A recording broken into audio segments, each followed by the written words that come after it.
Whoa, family, March has been quite a month. Will be a lengthy video, so make sure you hang tight. I got a ton of timestamps down below so you can skip over to whatever section, and I'll make sure to film this in an organized manner so I don't feel like I'm jumping around, but it'll probably end up feeling like that anyway. Perhaps one of my most exciting beauty months thus far. So many favorites in the beauty category, but I wanted to start with some lifestyle, particularly hair and deodorant. I had the pleasure of trying OURx for the first time through Shop My, an affiliate platform where they will collaborate with several brands who are willing to also collaborate with influencers working from the Shop My platform like myself, and they were kind enough to give me their oil, shampoo, and conditioner, specifically the clarifying scalp bundle, and total retail is $84. I think one-time purchase. They also have, well, actually is currently 20% off their site. I'll make sure to include my affiliate link down below. I have not heard of OURx before finding it on Shop My, and I was excited to try this new hair brand because I was stuck on the Doux since I used their mousse for my double strand twists, and I've been using the Head & Shoulders Royal Oil shampoo and also like the Aussie conditioner. I haven't spent a lot of money on the wash step yet, but was excited to try this new product. The set included the Detox Cleanse Complex, the Intensive Conditioning Compound, and the Pre-Cleanse Micro Oil. You see they all come in pouches and they have their bottles, which are included in the set if you decide to purchase. And I like that because if you decide to re-up on any of these products, you can just keep refilling that bottle for shampoo, conditioner, or the pre-cleanse oil. I have to say, out of all the products that I tried, the pre-cleanse micro oil has to be my favorite. And the reasoning is because I already enjoy my pre-cleanse step. And actually, before I tried OURx, I just used jojoba oil before I shampooed my hair to detangle my twists, ensuring that there's no snagging, there's no breakage and tangling when I unravel them. And intuitively, I knew it was a good idea to massage my scalp before showering and shampooing it because it helps lift the debris and whatever's hanging out on my scalp off of it so that the cleansing step is far more effective in removing that buildup. The pre-cleanse micro oil specifically, it says that it detoxifies and strips buildup and debris from the scalp while nourishing the hair with omega fatty acids and antioxidants. I'm not entirely sure to what extent those ingredients in terms of what effect they might have, but I do like the scent. There is a little bit of a perfumey element to it, but I forgive it because I do enjoy the silky texture and that it feels nice on my scalp, almost invigorating, and it also provides that slip which makes it easy to unravel my twist without any breakage on the ends. The shampoo I like. I don't notice any significant changes with my scalp health, although maybe I do notice less flaking, less itching as I approach my wash day.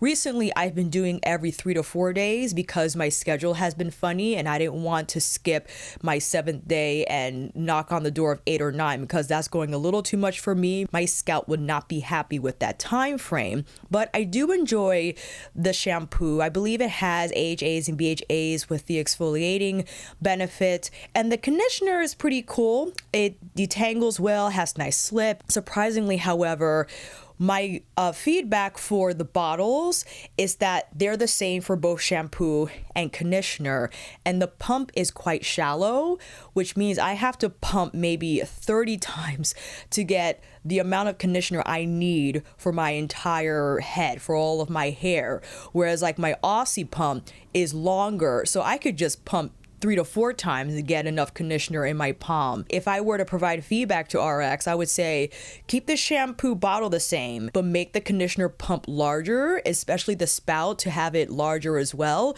So for those who need to use a ton of conditioner, we're not standing in the shower all day long trying to get enough out of the pump. You know what I mean? All in all, I loved my experience with the OURx scalp bundle. If I were to recommend one product, it will be the pre-cleanse micro oil.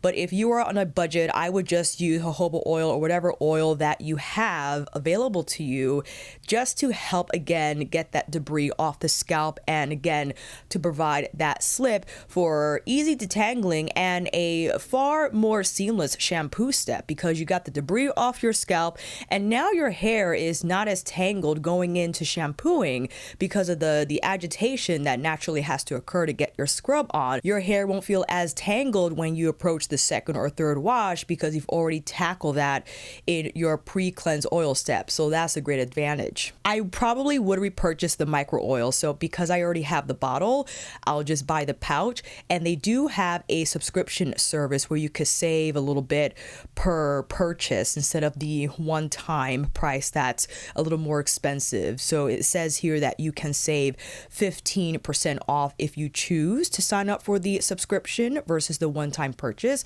Wanted to put that out there, and thank you to OURx for sending their products through ShopMy. This portion of the video is not sponsored, but I wanted to dedicate a spot in my monthly favorites just to describe my experience. And if you happen to have this brand on your radar, hopefully I provided some insight so you can make an informed shopping decision from here. And as I mentioned, been using the Doux Mousse Def for maybe like the last 2 years. And out of all the mousses I use, first it was the powdered mousse, the regular formula, and the Palo Santo scent. And then I tried the Shea Moisture mousse. Definitely not enough hold for me. It was just way too soft. It detangled well, but there was no shine after I dried my twist, and they just looked flat and got really frizzly quickly. That's when I went back to the Doux, and this might be like my 4th bottle. I know there are a lot of mousses out there, especially in the curly hair sector, but this by far has just been God tier mousse for what I want in a mousse for my twist, right? It detangles, it conditions, it leaves behind shine, and it also holds, not like a hard hold, but a nice flexible hold where after I'm done, my twists look shiny, they look luscious, they look plump, they look healthy. And then I decided to explore the Doux a little more, and I purchased their Dear Mama Moisture Milk leave-in conditioner and their 808 base gel, their curl defining gel, as well as the Big Papa, the defining gel for all curl types. So this one is more of like the eco styling gel texture. I want to say goopy, but you know what I mean if you use the eco styler gel, okay? The 808 is more of like that flexible kind of like where if you had it on both hands, it pulls apart in that way, and it has more of a flexible hold. And based on that texture, goated for detangling in the shower, because when I do wash and go and don't do my twist and wear my hair out, I'm in the shower when my hair is wet, and that's where I rake through my styling products. And raking through the 808 gel is like a dream. It's silky, but it still has a flexible hold. But detecting the texture, I immediately recognize how this wouldn't be great over the summertime or in humid conditions. It's the type of gel that would not dry fast when it's humid, and perhaps the Big Papa gel will dry faster because it's not as sticky. But in drier conditions, the 808 is great. So it depends on your hair type and your environmental conditions. The Dear Mama Moisture Milk is great. I use this with the 808 and I love the combination. And I also have, I'm sorry to bring it out, the leave-in conditioner in the spray bottle.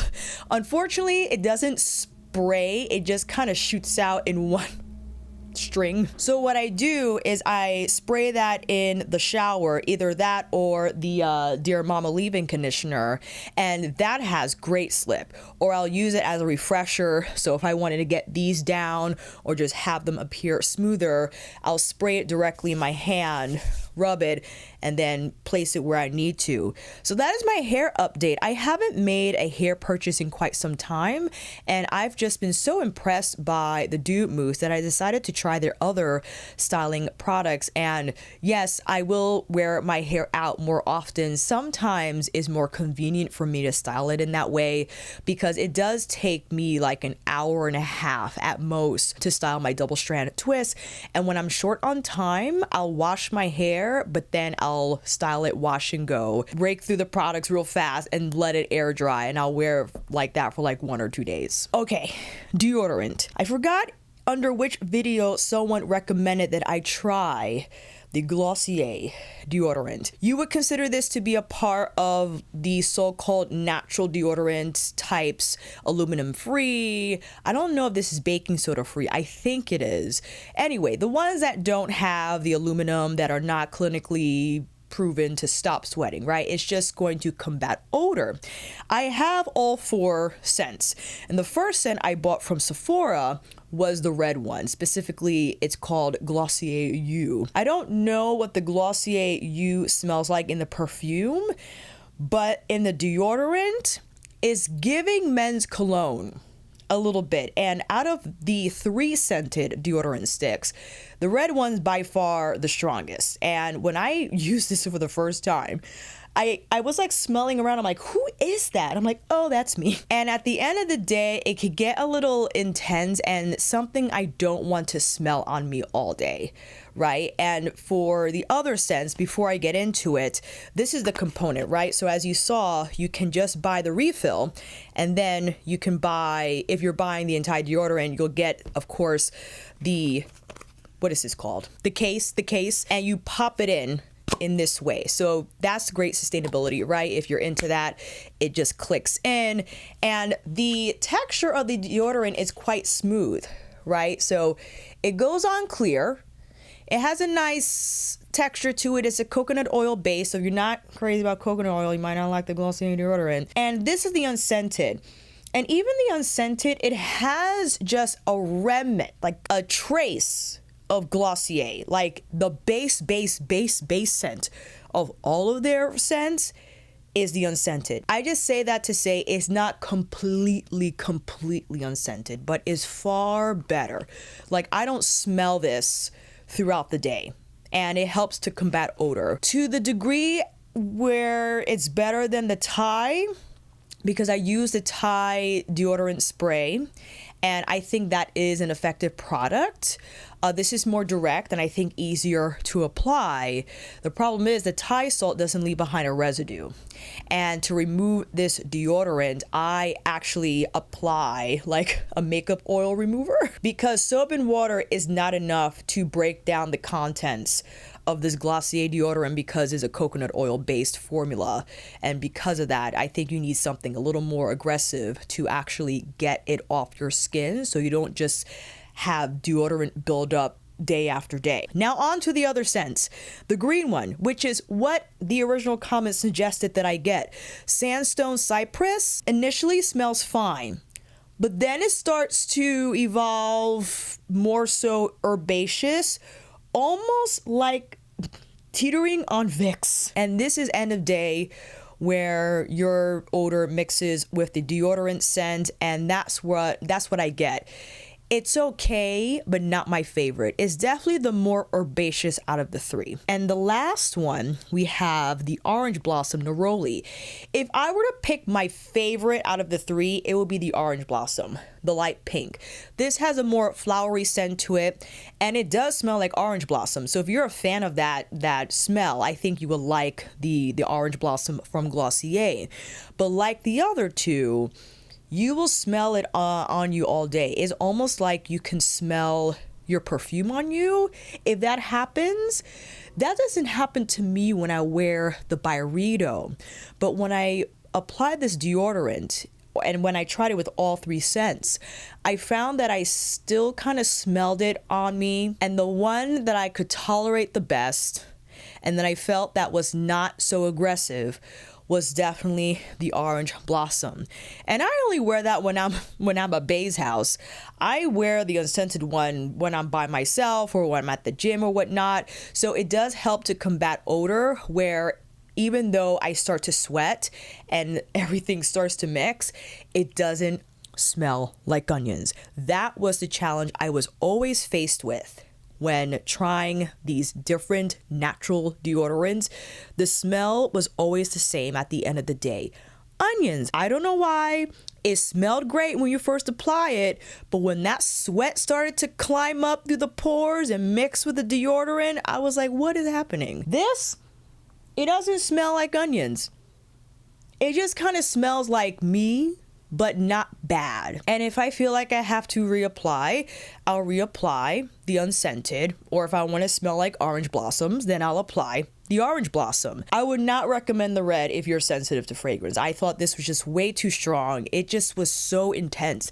It reminded me of like Frederic Malle's Portrait of a Lady, which is strange because Frederic Malle perfumes are high tier, and shame on me for comparing that to a Glossier deodorant. I am so sorry. And the Sandstone I like, but again, it started smelling too medicinal for my liking. That's where it became a little unpleasant for me. So I will continue wearing the Glossier deodorant. I have been enjoying it. I've been wearing it for a little over a month, and I probably will return the green, the red, because I'm not going to use those as often. But wanted to share, if you had the Glossier deodorant on your radar, you were unsure of the scents and the overall experience. I like it. Out of all the natural deodorants I've tried, I like this one the best. So there's that. Now we are into the makeup, and I have to kick off the list by sharing my Dior purchases that I made over March. I have both the Dior Forever Nude Bronze in the jumbo size and the standard, the Forever or Dior Forever Glow Luminizer Nude Halo in the highlighter.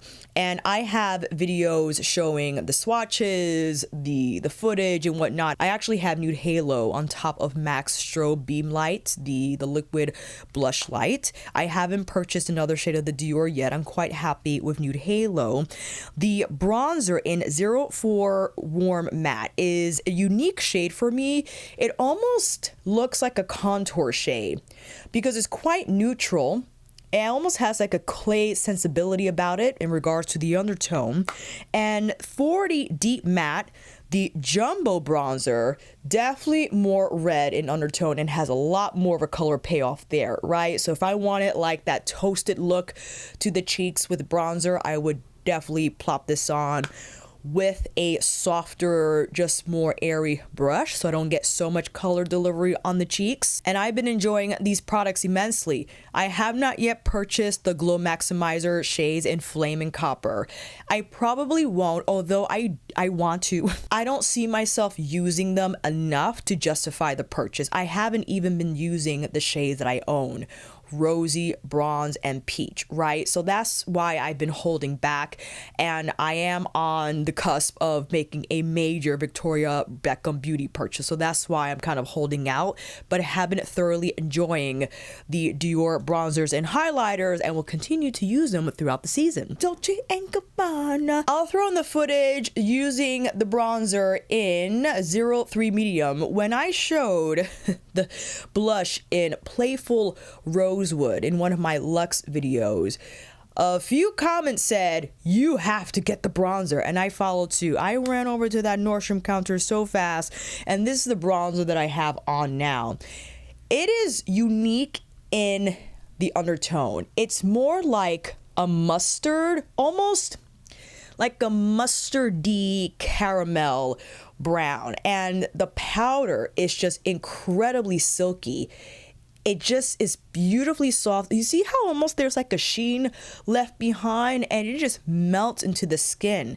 And again, I love the undertone. It's warming, but it doesn't make me look orange. It just has like, again, yeah, like this almost mustardy-ish caramel tone to it that I think is unique on my complexion because I am neutral, and I can get away with a lot of different undertones, especially when it comes to bronzer. Yay, lucky me. And with the Playful Rosewood blush shade, this is like a toasty rose and absolutely beautiful. This is like my bronzer shade where I could throw in through the hollows and then toss around the cheeks, and that just be it. That would be my one and done bronzer and blush shade. I could even combine it with the bronzer too if I wanted to add a little more dimension overall for the cheeks. Fantastic. I couldn't be happier. I love the compacts. Love how the bronzer is a little larger than the blush. And gosh, these are heavy. And I appreciate Dolce Gabbana not having scents in their products across the board. I had mentioned that YSL doesn't have any perfume in their powder products. Unsure if it's the same for their liquid products like their foundations. But Dolce Gabbana across the board, from the foundations to the powders, no fragrance. And I deeply appreciate that, because for someone, especially in the heights of allergy season, not great for me, but I found that quite tolerant with the Dior, for instance. Like, I don't feel like it smells a lot or it lingers, or even the Valentino blush that I applied on today. So not too bad, right? Not too bad, but had to include these in the March favorites because, my gosh, I was just impressed by the performance of these powders, how easy they are to apply and to blend. My gosh, thank you for the recommendation for grabbing the Dolce Gabbana bronzer. I appreciate it. Chanel. I don't buy a lot of Chanel because, talk about perfume, their complexion products I cannot get down with. They could be S tier, okay? And I've been told that there are some exceptionally formulated Chanel foundations and tints and whatnot. I can't wear it. It's just too much. But what I can get away with are their lip products and some of their eye products.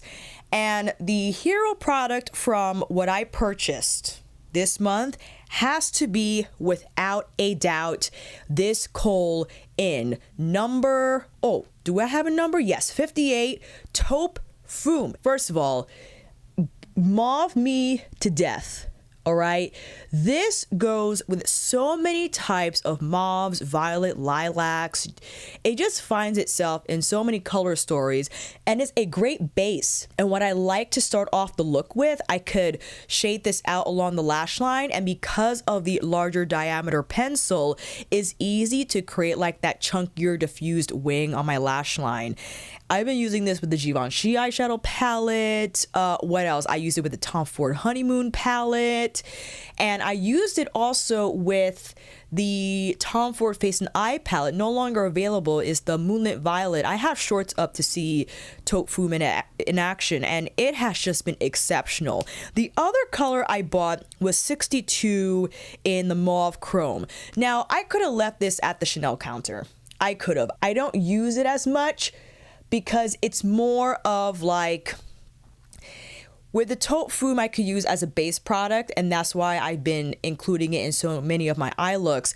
The Mauve Chrome is more like an accent pencil, where you could use it on the inner corner, or you could probably whip it across your lid and then blend it quickly before it sets. You could probably line it across the lower lash line. So maybe I just have to experiment with this more. I didn't give it as many chances as I do with my taupe, so that's on me. And the last product I actually have on the lips, and this is an iconic product from Chanel. The color is recent. They recently added a lot of nude shades. Is the Dual Rouge something. I'll put it up next to me so I can show you the official name. I purchased 188 Caramel Beige. One side you have the liquid lip product, and on the other side you have the gloss topper. Now, the appeal behind this type of a product is long-lasting wear capacity, because the liquid lipstick is matte and it does not come off. Because of that, it does dry on the lip over long hours of wear. If you want to avoid that experience, I would slap on the gloss side right after the liquid lipstick side sets, and this is what you get as a final result. It does appear glossy shiny when you first plop on the glossy side, but as you talk and wear and eat, it will kind of wear down into more of a satin look to the lip, which I like a lot, because despite the shiny finish, this ain't going nowhere. So fantastic if you don't want to worry about your lipstick. If you have one of those days where you're just out and about, there is not even time to reapply anything, and you want to make sure the lipstick doesn't run, it doesn't get on your teeth, it doesn't look worn or no color there, then this is an excellent product for those circumstances. And even just to wear, right? Even if you have time to reapply and you don't find yourself in that situation, I think it's a great product. product. And the color is just beautiful. You can't go wrong with the caramel beige. It goes with a lot of different neutrals and whatnot. And what I paired with the Valentino blush, the Dolce Gabbana bronzer, and the Charlotte Tilbury Darling. Beautifying eye trends in Emerald Effect. You know what? Why don't we just skip over to Charlotte Darling? We might as well. This was kindly sent to me by Beautylish when I worked with them on the Beautylish gift card event video, and I already had Super Neutral. I purchased Super Neutral from Sephora a few weeks before I received Emerald Effect. So I already knew I wanted another beautifying eye trends palette, and Emerald Effect was actually one of the first ones I had wanted that was on my radar. And then it was Super Neutral, and then Sensual Sunset as number 3. This palette is just exceptional in terms of the textures included here. The mattes are smooth, the what Charlotte calls the molten satin, the crystal chrome, the diamond dimension, the crystal pop. The crystal pop might be a little flaky achy, but I think if you have the right brush, look at that. You could get some nice dazzling effects on the lid. You could layer it over whatever you wish to, like one of these metallics. I actually have this shade on, the crystal chrome shade. Look at this. Tell me this isn't beautiful. And look at that swatch. Swatch is exactly how you saw on my arm, how it applies on the eyes. It's like melted metal. It is absolutely gorgeous. And again, it's just, I like the fact that I have these 9 shadows. I like the fact that it's clear because just aesthetically, this is stunning to look at. And the color choices, I think, are well done because you have the emerald, the mints, the sea foams, the antique gold, but then you have your bronzes to hold you down. Where if you want something simpler, more subdued, you have that opportunity here. But then you can add a little pop of the emerald or the mint if you like. I added the mint here on the lower inner part of my lower lash line, and it all came together beautifully, I think. Great textures, easy to use, easy to blend. You can't go wrong with these palettes from Charlotte Tilbury. Well done. The Hermès shiny lipstick and lip liner. These shiny lipsticks were flying off the shelf, and I think it's because these are Hermès. One of the more coveted packaging designs is magnetic. It's heavy feeling. This is in number 15, Brune d'Ambre. Beautiful shade. I mean, you can't go wrong with like a toasted beige, right? This is basically my lip color but toastier, and it has a little bit of pearl in there. I usually wear this with 18 beige 10, and again, like right up my alley. This combination is god tier. But I have to say, I have not yet been seduced by the other shades. And thank you to Amber from the Hermès counter for allowing me to try on a bunch when I visited Nordstrom recently. Like I tried on the orange flash shade and a few others, and they were like, meh. They were okay. At this price point, I need the color, the experience, the outcome to just blow it out of the park, right? If something is meh and at the Hermès price point, no thank you. And I found if you're my complexion and you like the shiny lipstick concept, like the bomb hybrid types where it's like that sheer wash of color with the conditioning benefits, that smooth application, silky on the feel, the shiny lipstick is great. But this shade in particular is phenomenal and something I can throw on without any makeup on my face. And it's great to have a bomb type of a product with this tone, with this color, right, and undertone. So it's been fantastic. I carry this duo around with me everywhere because I just think it's one and done. You can't go wrong. And of course, the Hermès designs for makeup is one of their highest selling points. Absolutely. I mean, you can see the compacts, huge compacts, magnetic with this burnished finish on the base. And then you have the Hermès logo coin on the lid, right? Come on. And then the powders with the Hermès embossing on there, stop it. Just stop it right now. I actually want to throw some of this on. Do you mind? This was the limited edition shade that you could not find anywhere. It was like sold out for so long, and I think it finally appeared on Nordstrom. I don't know if it's still there. It probably got flew off the shelves during their recent sale event. And yes, it's perfuming AF, but I don't care. There are some sacrifices that I'm willing to make, and some of those are worth it for Hermès. I recently purchased some new Burberry, and you can check out the Burberry video I recently uploaded for individual swatches and demonstrations. The eyeshadow palette in 04 Midnight, your smoky eye dream, and of course the concealer that I wore today. I have Burberry on this side and Gucci on this side, again, just to make that comparison. And if I were to quickly lay out the differences, Gucci has more of a thinner consistency versus the Burberry, and in 38N, the shade that I apply, has a slightly more leaning golden undertone to it, where 85 medium cool for the Burberry side, texture is a little creamier. The Gucci has more of a liquidy consistency where you feel like it could get away from you quickly, where the Burberry is a touch creamier and the undertone is a little more neutral. And I like both. It's hard to, well, no, it's not hard, because I said if I were to pick one, it would be the Burberry, because the Gucci has more of a self-setting element to it, where the Burberry, I feel, has a slightly more natural dry down to it. And the Brit Shine lipstick in Rose Petal, I was wearing the heck out of this lipstick all weekend. But something I observed is, as much as I love I adore the color, actually, I have to make sure I get the residue from my inner lip, because this, for some reason, ends up on my teeth a lot versus the Gucci Glowing Care or the Hermès shiny lipstick. I guess because the texture is so glossy that it travels more than it should.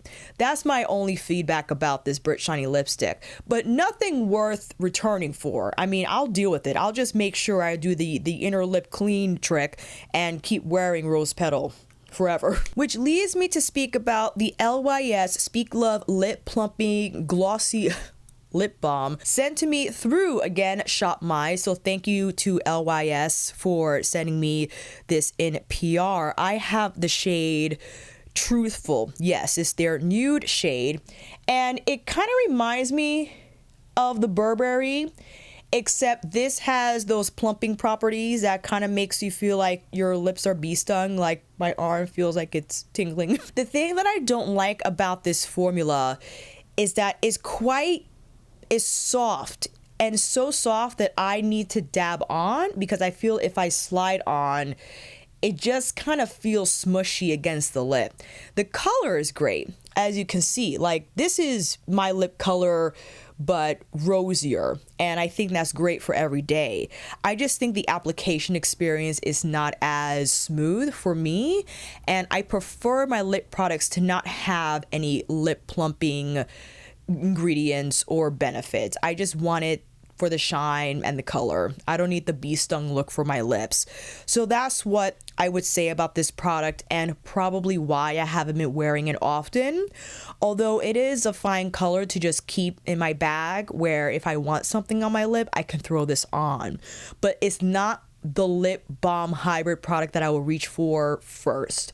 I will reach for the Burberry over this, the Hermès over this, the Glowing Care from Gucci over this. And yeah, they're luxury beauty and they have perfume to it, but even so, the colors, the texture, the application experience, I think is better than the LYS. But the LYS is $19.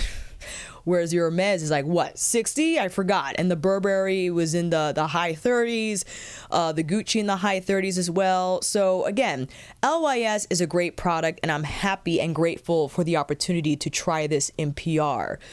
But from all the glossy balm hybrid lipsticks I've been wearing over the course of March, I've been reaching for Again, my Luxe Beauty hybrid products more so than the LYS. Valentino, I finally had the pleasure of trying their matte spiky lipstick. This is in 77A, specifically Nude and Roma. This is like a toasty terracotta shade. And I remember some of you saying that's probably one of the most beautiful lipsticks you have ever seen on me. I can't agree more. It's matte, easy to apply. It's not transfer proof like the Chanel, right? Of course, without the gloss. But this has like a soft blurring feel to it, and easy again to slap on the lips because of the smaller bullet, and the color is just unmatched. I could wear this with a different array of eyeshadows and blushes. And I also picked up their Eye to Cheek dual use blush and shadow single in Sweet Rebel. The Valentino blushes are heavily sought after because of this pearl finish formula without looking glittery, chunky on the cheeks, where the more you buff, the better it looks. It's incredible. It layers well over the bronzer that I applied today, and despite that pearl finish, it does not accentuate texture. It actually blurs it, surprisingly. A pearl formula like the Valentino makes my skin look better.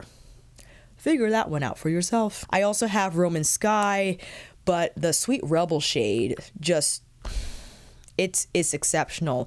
That terracotta, or what's described as a warm rose. Yes, warm roses I get down with, especially when they're not on the cooler pink side, but on the redder side. I think they're just so flattering on my skin tone, especially if I pair it with the bronzer, or if I decide to wear it solo. It has a beautiful lifting effect to my complexion, where again, it's just easy to grab when I need something quick. And like the compact said, I could also wear this on my eyes. So to achieve that beautiful monochromatic look is a cinch.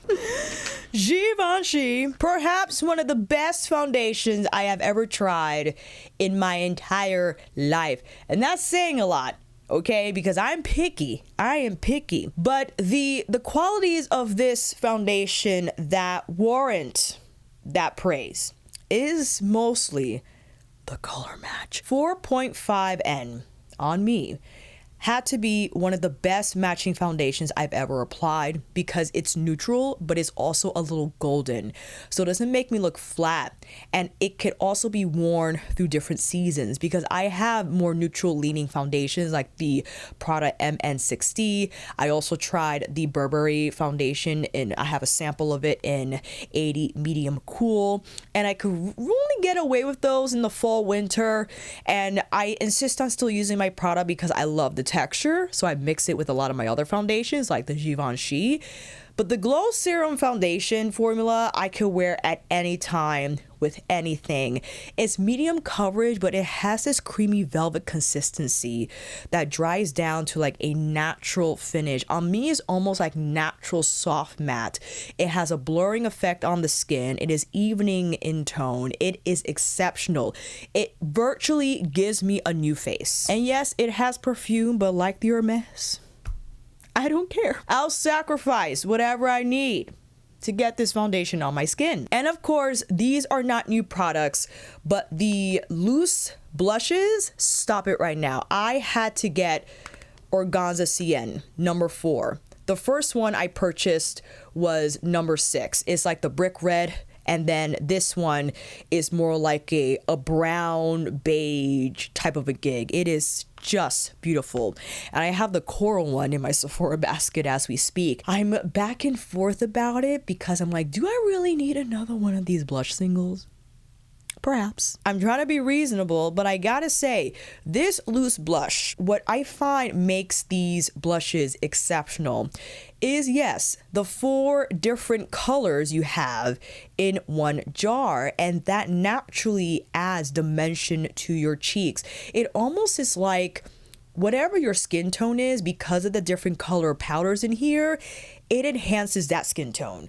So to me, the number 4, number 6 will look different on everyone, or it'll adjust accordingly to that person's skin tone and just works. And of course, the texture just effortless in the application because it's a loose blush powder, and loose powder just blends easier than a pressed powder. It just wraps on your skin without interruption. There's just no unevenness, no splotchiness. It's incredible. This product, I was late to the party. I'm sorry, but I'm happy that I'm here. The Givenchy loose blushes have to be one of the best blush formulas of all time. And I know that it's been out for a bit.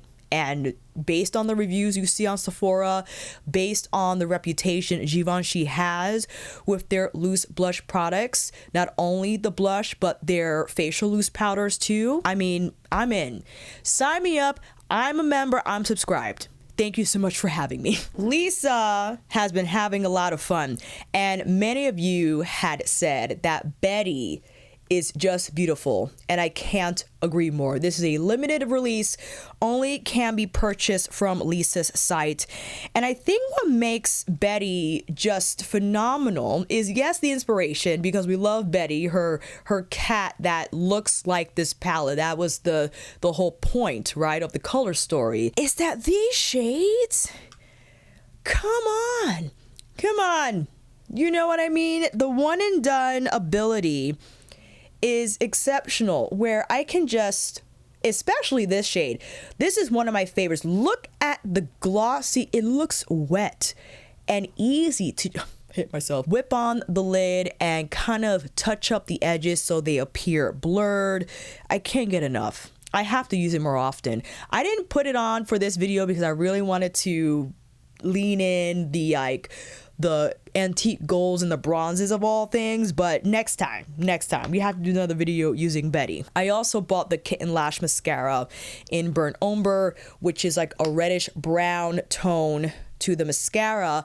I haven't been wearing as often as I've been wearing my Pradascope, and I'll get to the Pradascope update in a minute, but I think this is a pretty cool mascara. I don't like it as much as the Pradascope because the Pradascope gives more, for me, a lash thickening effect, where the Kitten Lash is more of like a fluttery effect. And I think the fluttery effect can work with certain eye looks depending on what I want to achieve and how I want the look to appear.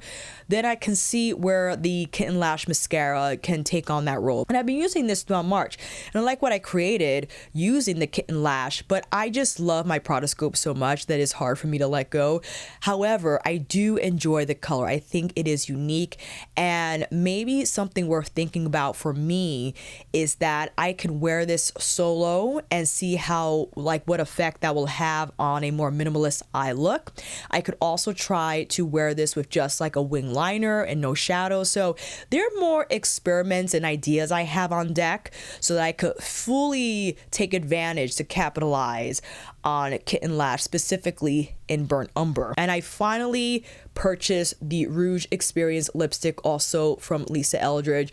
This is in the shade Medici, which is a cool berry, and let me tell you, this is a lovely shade, and I must get Ashes of Roses and Simone.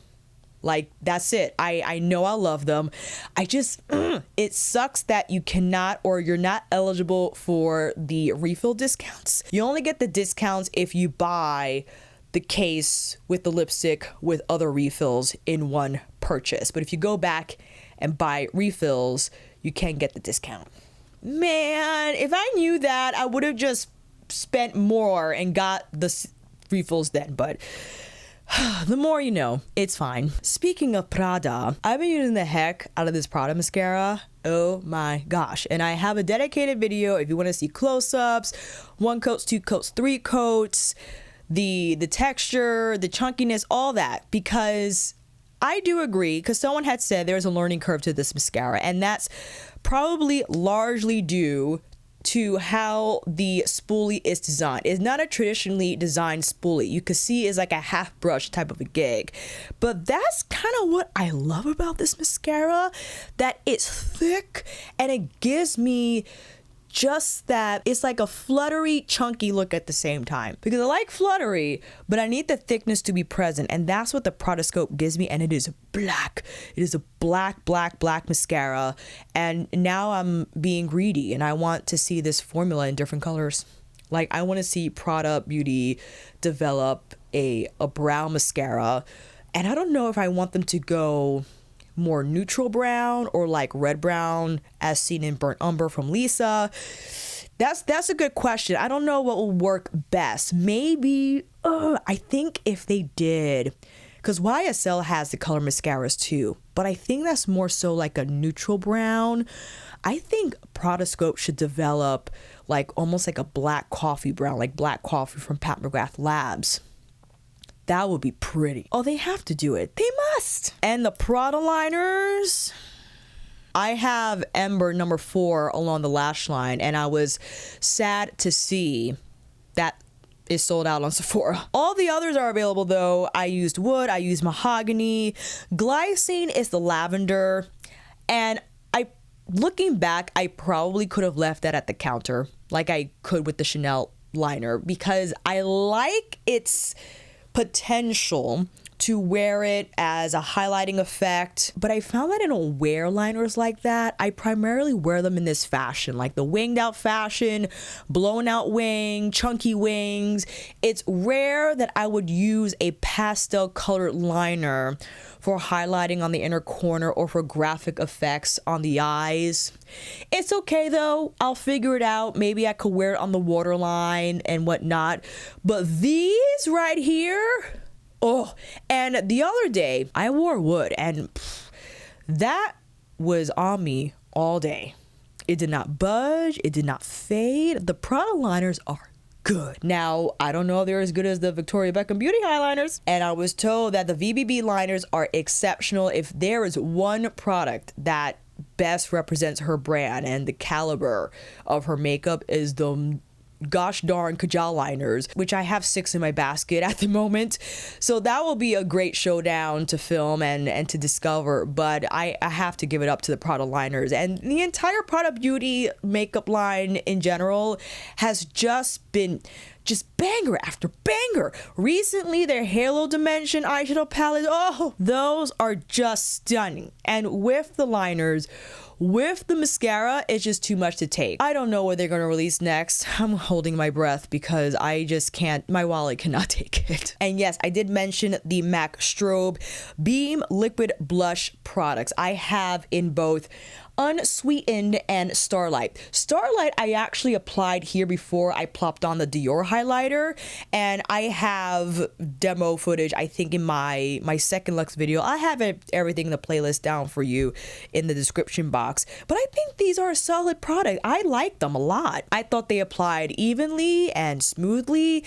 There was no splotchiness, pretty easy to plop on the cheeks, and they're just really easy to maneuver on the skin. And I especially love Unsweetened. You see this red shade, and initially for like the highlighter, I was unsure if this truly served a purpose for me, but today I discovered that with a product like this that has color in it, maybe not the more champagne leaning shades in the lineup, but this one with like the pink backdrop, best worn on the lower part of my cheekbone.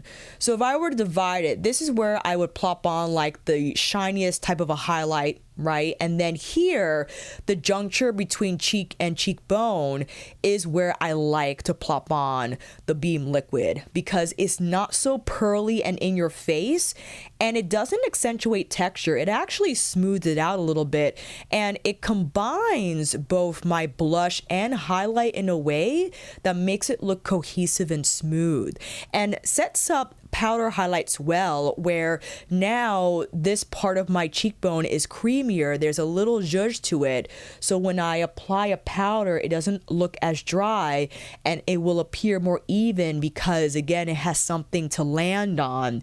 So I found that the Beam Liquid, especially in Starlight, if you were thinking about which color to get, that's the best roll for it.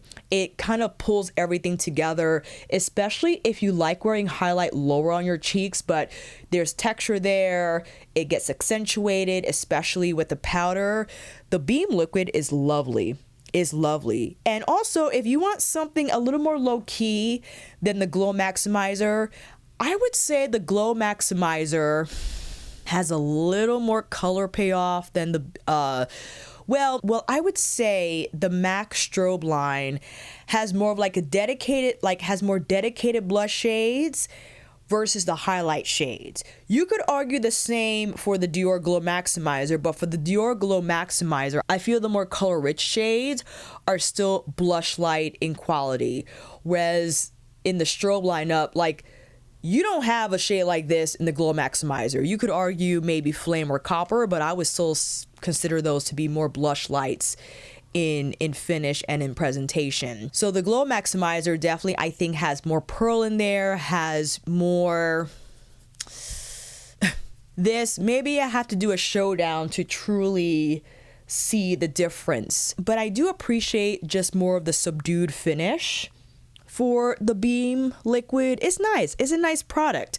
Did I need to buy it? Not necessarily, but I was intrigued. And just from the packaging, I thought this was an interesting product to try, and I do like it. I think it's solid. And lastly, we must end with Bobo's brushes recently added to her site, and a huge thank you to her again for sending these treasures. I have a video up showcasing each brush, using them with different products if you want to see these in action. But my favorite out of all of them has to be the Yoshiki 3D blush brush. This is just, how old are the cheeks, even cheekbones if you want, all over the face, just everywhere. I'm a sucker for slopes, okay? I think because of the way the brush is angled, it just makes it easy to feel where makeup product is going. It feels natural on the application, and that natural splay that occurs, especially for blush, you see how it wraps around your cheeks. It makes it simple to apply. I have to give it up to the highlight blush too. Exceptional under the eyes and beautiful for highlight buffing. If you feel you got a little too much on there, the tip of the brush is exceptionally precise in smoothing out that part of your cheekbone. And of course, the Tuckahoe and Bobo collab baby owl brush with silver fox and goat hair. Oh my god. Again, you'll see these brushes in action on my dedicated video, and we'll end with the Tuckahoe and Bobo collab from the Nebula collection, these new eye brushes. Listen, I was looking at the Nebula collection from Bobo, and if I just had that eye collection, I'll be good. If anything, what might be missing, and not because she should include this, but this is just me personally, I do like a fluffier type of blender for finishing, but that doesn't mean I can't get away with that task using the other brushes in her collection. For instance, this guy here, maybe not a traditionally formulated blender, but I could use it to kind of toss the edges upward and create more of that airy soft focus effect. I could use this stiffer shader for more pronounced color application on the lid. There's a lot I can do with the Nebula collection for the eye brushes, but I said this in my Bobo video. I think she just creates some of the most unique brush shapes in a way that allows the user to further explore their makeup collection and even push the boundaries on how they apply their own makeup and how their techniques can change, right? Because the brush is exceptional, and even if I have a hard time figuring out the best way to use it, I like that challenge. I think that opens doors to, again, different approaches, different techniques that you didn't even know you were capable of. And here you are with a new eyeshadow or blush technique that just leaves behind the most beautiful finish because you were just kind of like stuck. You had the blinders on for the same brushes you always use, the same techniques you always use. And here you have a brush. You're like, oh, this is interesting. I usually go in like this, but maybe let me try this. Perhaps I'll try a softer powder or a jelly texture type of a powder or whatever. And here you go. Just the sky's the limit. And that is it. I know, I told you it was gonna be a long one. Woo! And with the currently still ongoing Sephora sale that I haven't made a purchase from yet, I'm still deliberating with myself. I got my BBB on standby, and I would love to grab more refills for the Alicia Eldridge Rouge Experience lipstick. So I still have some purchases on deck, which means that April is gonna be a lot of fun. With that said, family, if you made it this far, make sure you like this video by clicking the thumbs up. It helps immensely with that algorithm, and consider subscribing because I already shared a few video ideas on deck, and you'll know when those uploads drop if you click that notification bell. And if you want to take a closer look at my Bobo brushes, make sure you click that video here. Or if you want to check out my Alicia Eldridge video where I have Betty swatches, try on the mascara and the lipstick, I can see you in that video down in the comments for this video, and on here again next time.